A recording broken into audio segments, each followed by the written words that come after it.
사도 바울은 디모데에게 교회에서 어떻게 다양한 성도들을 섬길 것인가 목회 지침에 관한 서신을 쓰고 있습니다. 5장 앞부분에서 남녀노소, 성도들과 과부에 대한 말씀을 나누었습니다. 교회의 질서를 세우고 경건한 삶을 살도록 인도하는 권면을 하고 있습니다. 본문에서는 장로들에 대해서 어떻게 지도해야 하는가 말씀합니다. 또 디모데 개인을 향해서 권고하고 있습니다.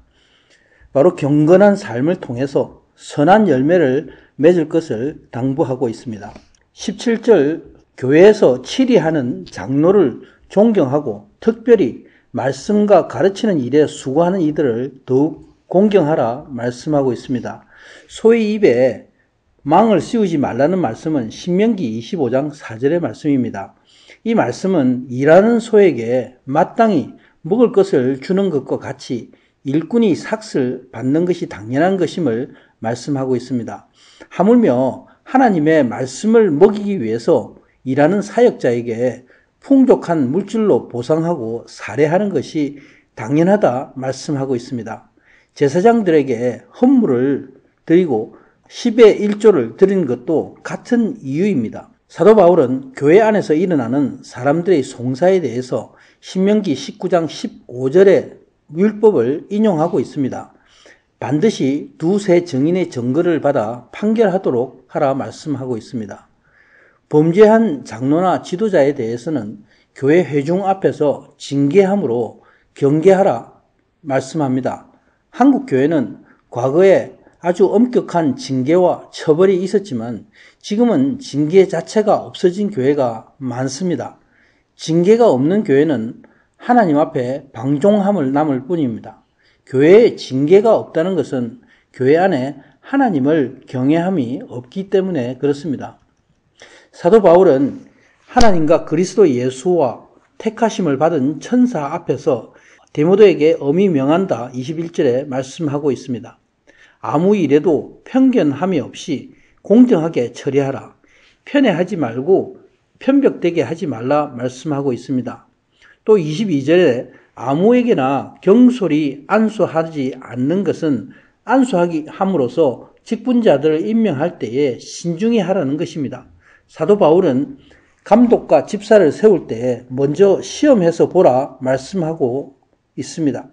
다른 사람의 죄를 간섭하지 말라는 것은 본인이 스스로 해결하지 못하는 죄를 본인이 나서서 해결할 수 없다는 의미입니다.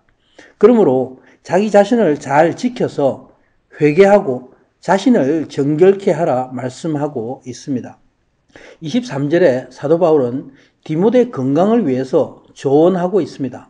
아마도 과로했기 때문에 몸이 약해졌거나 또 본래 병약한 몸을 가졌을 것입니다.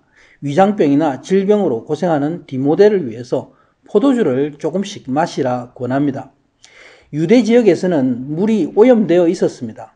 그래서 포도주는 술이지만은 약한 술로서 그 지역에서 음료로서 널리 사용되었습니다.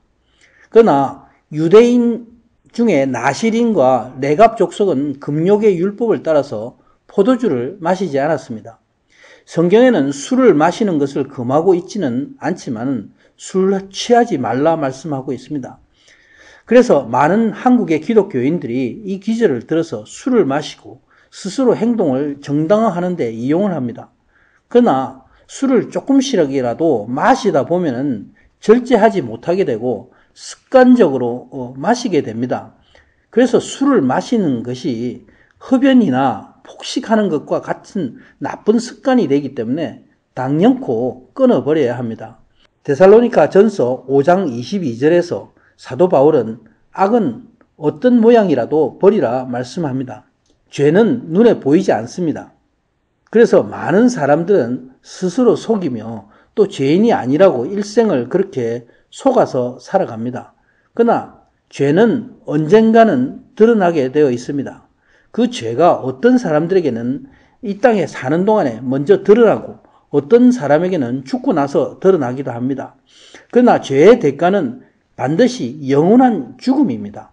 어떤 사람도 이 죄의 심판을 피할 수가 없는 것입니다. 계시록 21장에 보면은 모든 악한 죄인들은 모두 유황으로 타는 못에 참여하는 둘째 사망, 영원한 사망에 들어간다고 되어 있습니다. 죄와 마찬가지로 많은 사람들은 하나님이 눈에 보이지 않기 때문에 하나님을 부인합니다. 하나님을 일생 모르고 스스로 죄를 끌어안고 살면서도 하나님의 심판을 모르고 살아갑니다.